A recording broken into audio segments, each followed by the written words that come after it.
আসসালামু আলাইকুম বন্ধুরা, চলে আসলাম আমাদের একটা রেসিপি নিয়ে। ডিম দিয়ে আলুর ঘাঁটি। গোটা গোটা ডিম দিয়ে আলু ঘাঁটি করা যায়, কিন্তু আমি ভেজে আলু ঘাঁটি করব। মাছ মাংস খেতে খেতে অনেক সময় বিরক্তি লেগে যায়, ভালো লাগে না, তখন ঝটপট এই রেসিপিটা করে নেবেন। ডিম ভেজে ঝটপট আলু ঘাঁটিটা তৈরি করে নেবেন, খুব মজাদার একটা রেসিপি। চলুন তাহলে দেখে নেওয়া যাক। ডিমটা ভেজে আলু ঘাঁটিটা করে নেব। প্রথমে সিদ্ধ করে নিয়েছি আলুগুলোকে, এখন এগুলোকে আমি ছিলে নেব। আলুগুলোকে ছিলে নিয়েছি, এখন এগুলোকে আমি এভাবে টিপে টিপে গলে নেব।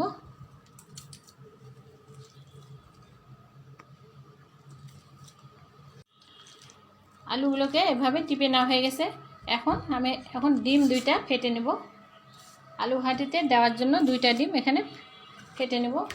এখানে দিয়ে দেবো আমি লবণ স্বাদ মতো,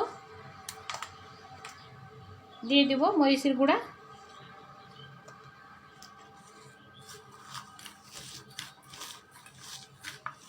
এভাবে মাখিয়ে নেওয়ার পর এখানে দিয়ে দেবো আমি ডিম, দুইটা ডিম দিয়ে দেবো।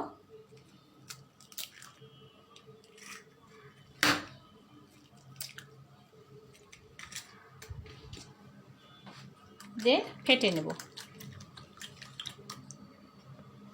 ডিম দুইটাকে ফেটানো হয়ে গেছে, এখন চলে আসব মূল রান্নায়। এখন ফেটানো ডিম দুইটাকে আমি ভেজে নেব। ফ্রাই প্যানে তেল দিয়েছি, এখন ডিম দুইটাকে আমি ভেজে নেব।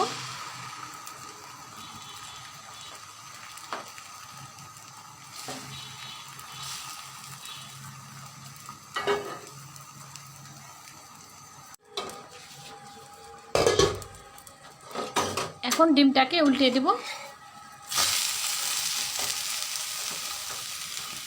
দেওয়ার পর এটাকে আমি পিস পিস করে কেটে নেব।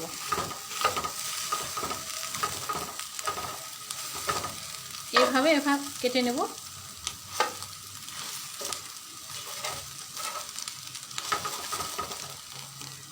এভাবে পিস পিস করে কেটে নিয়েছি। আমি রান্না করে নেব। দিয়ে দিলাম তেল, দিয়ে দেবো পরিমাণ মতো পেঁয়াজ কুচি, কাঁচামরিচ 4-5টা দিয়ে দিলাম। দিয়ে এগুলোকে নেড়ে ছেড়ে ব্রাউন হয়ে আসলে এখানে একে একে সব মশলাগুলোকে অ্যাড করে দেব। এই আলু ভাজিটা আপনারা চাইলে গোটা গোটা ডিম দিয়েও রান্না করতে পারেন। আমি গোটা গোটা ডিম দিয়ে আলু ভাজি রান্না করি, কিন্তু আজকে ভেজে রান্না করব।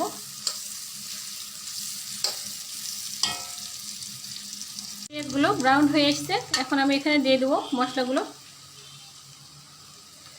এই যে লবণ স্বাদ মতো, মরিচের গুঁড়া স্বাদ মতো, হলুদ 1 চা চামচ, তেজপাতা একটা, 2টা ছোটো এলাচ, একটা দারুচিনি, সবগুলো দিয়ে দিলাম।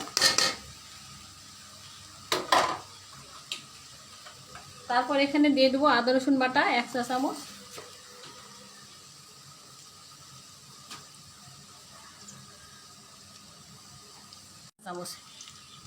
জিরাটা ভেজে বেটে নিয়েছি, দিয়ে দিলাম 1 চা চামচ। দেওয়ার পর একটু পানি দেবো পরিমাণ মতো। পানি দিয়ে মশলাগুলোকে কষিয়ে নেব।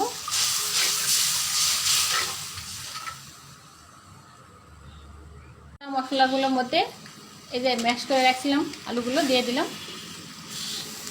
দিয়ে নেড়ে চেড়ে মিশিয়ে নেব আর কষাতে থাকবো। আলু ঘাঁটিটা যত বেশি কষাবো তত এটা মজা হয়। এভাবে কষিয়ে কষিয়ে নেব।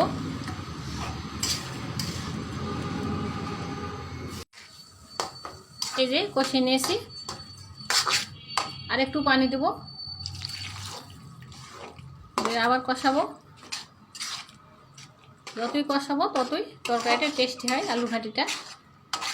এভাবে একটু একটু করে পানি দেবো আর কষিয়ে নেব।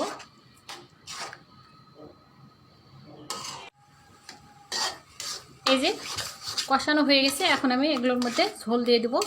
3 থেকে 4 বার একটু একটু করে পানি দিয়ে কষিয়ে নিয়েছি। কষানো হয়ে গেছে, এখন আমি ঝোলটা দিয়ে দিলাম।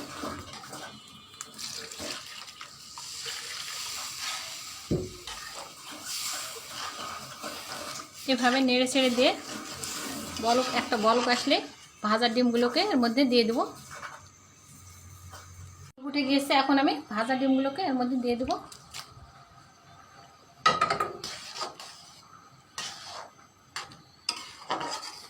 দিয়ে নেড়ে চেড়ে নামিয়ে নেব। এই পর্যায়ে এই যে হয়ে গেছে, একটা বল ফুটলে নামিয়ে নেব। হয়ে গিয়েছে আলু ঘাটি, এই পর্যায়ে নামিয়ে নেব।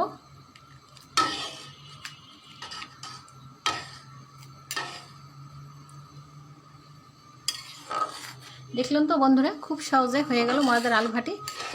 এই আলু ঘাটিটা জনপ্রিয়। গরুর মাংস, খাসির মাংস, মাছের মাথা কিংবা গোটা গোটা ডিম দিয়েও এভাবে ভেজেও খেতে পারেন। খুব মজাদার একটা রেসিপি। তো বন্ধুরা, সবাই সুস্থ থাকবেন, ভালো থাকবেন, সবার জন্য দোয়া ও শুভকামনা রইল। তো আমার রেসিপি যদি ভালো লাগে তাহলে লাইক, কমেন্ট, শেয়ার করে পাশে থাকবেন। আসসালামু আলাইকুম, আল্লাহ হাফেজ।